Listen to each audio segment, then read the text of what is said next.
हिंदई सिंध में रहंदड़ समूरनि दोस्तनि खे लर्न विद जीवा GFX चैनल ते भलीकार इन उम्मीद सां त तव्हां सभु दोस्त ख़ैरियत सां हूंदा। जीअं त अॼु मॉडल पेपर नंबर 7 आहे, जंहिंमें असीं पढ़ंदासीं सिंधी अदब जा अहम सवाल, जेके सवाल तव्हांजी टेस्ट SST या सब्जेक्ट स्पेशलिस्ट या सिंधी लैंग्वेज टीचर जे लाइ मददगार साबित थींदा इहे सवाल।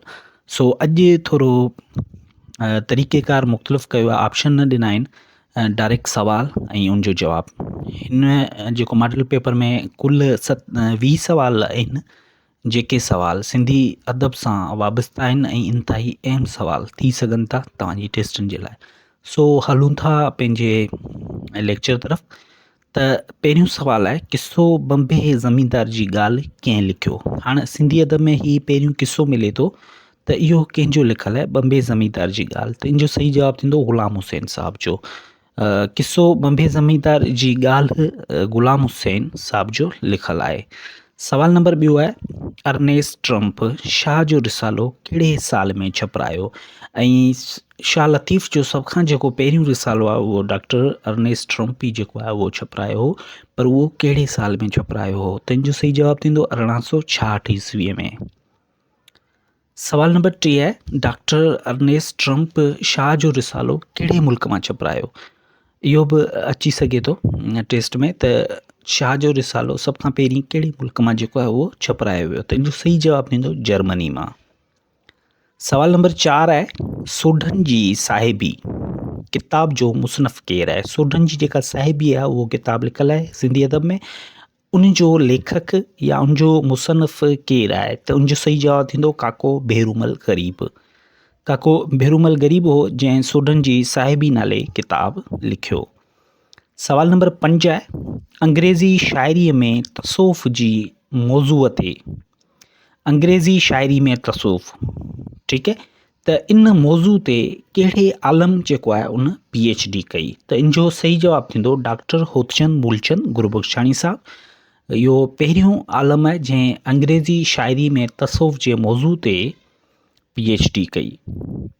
सवाल नंबर 6, लतीफ़ चेयर किथे आहे। शाह लतीफ़ चेयर जेका आहे उहा किथे आहे। त उनजो सही जवाबु आहे त शाह लतीफ़ चेयर कराची यूनिवर्सिटी में आहे। सवाल नंबर 7 आहे, इल्म लिसान सिंधी ज़बान कंहिंजो लिखियलु किताब आहे। इल्म लिसान सिंधी ज़बान कंहिंजो लिखियलु किताब आहे। त इन जो सही जवाबु थींदो इल्म लिसान सिंधी ज़बान डॉक्टर प्रोफेसर अली नवाज़ जतोई साहब जो लिखियलु किताब आहे। सवाल नंबर 8 आहे, शाह लतीफ़ जी शाइरी जो समाजी कार्ज।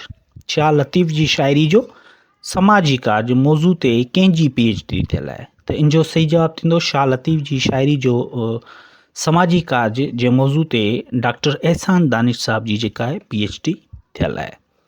सवाल नंबर 9, ग़रीबनि जो वरसो किताब जो मुसनफ़ केरु आहे। ग़रीबनि जो वरसो किताब जो मुसनफ़ जेको आहे डॉक्टर नारायण दास बंबाणी साहब आहे। सवाल नंबर 10, उदास वादियूं हमीद सिंधी जो लिखियलु किताब आहे। राइटर केरु आहे, हमीद सिंधी साहब आहे उदास वादियूं किताब जो। पर उहो किताब कहिड़ी सिनफ़ ते आहे, मतिलबु त उन में कहिड़ो मज़मून शामिल आहे, शाइरी आहे, नसरी नज़म आहे या कहाणी आहे। त इन जो सही जवाबु थींदो त कहाणियूं आहिनि। सवाल नंबर 11, उमर मारवी जो किस्सो कहिड़े दौर सां तालुक़ु रखे थो। सिंधी अदब जा जेके दौर आहिनि उन्हनि में कहिड़े दौर सां वाबस्ता आहे उमर मारवी जो किस्सो। त इन जो सही जवाबु थींदो सूमरा दौर सां आहे। सवाल नंबर 12, माई सारा औरत शाइरा हुई, संदसि तालुक़ु कहिड़े दौर सां आहे। सिंधी अदब में माई सारा जो बि ज़िक्र मिले थो, त इहा बि हिकु औरत शाइरा हुई, पर उनजो तालुक़ु कहिड़े दौर सां आहे। त इन जो सही जवाबु थींदो अरगोन दौर। सवाल नंबर 13, क़ुरान शरीफ़ जो मंज़ूम तर्जुमो कंहिं कयो। इन जो सही जवाबु थींदो मौलवी हाजी अहमद मल्हा साहब कयो, जेको बदीन सां वाबस्ता आहे। क़ुरान शरीफ़ जो मंज़ूम तर्जुमो कयो आहे पहिरीं दफ़ा। ऐं मंज़ूम तर्जुमो मतिलबु क़ुरान शरीफ़ खे जेको आहे शाइरी में पेश कयो आहे, सिंधी शाइरी में। सवाल नंबर 14 आहे, यूरोप जी डायरी सफ़रनामो आहे, पर इहो कंहिंजो लिखियलु आहे। त इन जो सही जवाबु थींदो काज़ी अब्दुल मजीद आबिद साहब जो लिखियलु आहे। हाणे ईअं बि सुवालु अची सघे थो त काज़ी अब्दुल मजीद आबिद जो लिखियलु किताब यूरोप जी डायरी कहिड़ी सिनफ़ ते आहे, सफ़रनामो, नावल, कहाणी या नसरी नज़म। त इन जो सही जवाबु थींदो सफ़रनामो। सवाल नंबर 15 आहे, सिंधी गीत जो पहिरियों जदीद शाइर कंहिंखे सम्झो वञे थो। गीत जो जदीद शाइर किशनचंद बेवस खे सॾियो वञे थो। सवाल नंबर 16, जॾहिं मां न हूंदसि किताब अमर जलील जो लिखियलु आहे पर कहिड़ी सिनफ़ ते मुबनी आहे, तंहिंजो सही जवाबु थींदो कहाणी। सवाल नंबर 17 आहे भौर भरे आकाश कंहिंजो लिखियलु शाइरी जो किताबु आहे, तंहिंजो सही जवाबु थींदो शेख अयाज़ साहब। सवाल नंबर 18 आहे लोकगीत ते पहिरियों किताबु कंहिं लिखियो। लोकगीत जेको आहे सिंधीअ में उन ते पहिरियों किताबु जेको आहे उहो कंहिंजो लिखियलु आहे, डॉक्टर नबी बख्श बलूच साहब जो लिखियलु आहे। सवाल नंबर 19 आहे आऊं उहा ई मारवी कंहिंजो लिखियलु किताबु आहे, तंहिंजो सही जवाबु थींदो सुमेरा ज़रीन साहिबा जो लिखियलु आहे।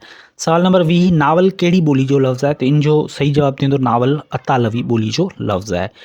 सो मूंखे उमेदु आहे त हीअ 20 अहम सवाल तव्हांजे लाइ मददगार साबित थींदा। इंशाल्लाह ईंदड़ वीडियो में वरी जेको आहे मॉडल पेपर 7 या जेको आहे कंहिं नए मौज़ू सां गॾु हाज़िर थींदासीं ऐं नई सवालनि सां गॾु जेके सवाल तव्हांजी टेस्टनि में तव्हांजे लाइ मददगार साबित थींदा। सो पंहिंजी राय खां ज़रूरु आगाह कजो ऐं पंहिंजो ख़ासि ख़्यालु रखिजो ऐं पंहिंजी तयारी खे जारी सारी रखो। असां जूं नेक तमन्नाऊं तव्हां सां गॾु आहिनि ऐं इंशाल्लाह तव्हां सोभ माणींदा। अॼु जे लाइ एतिरो ई, इंशाल्लाह वरी मिलंदासीं। तेसीं ताईं अल्लाह हाफ़िज़।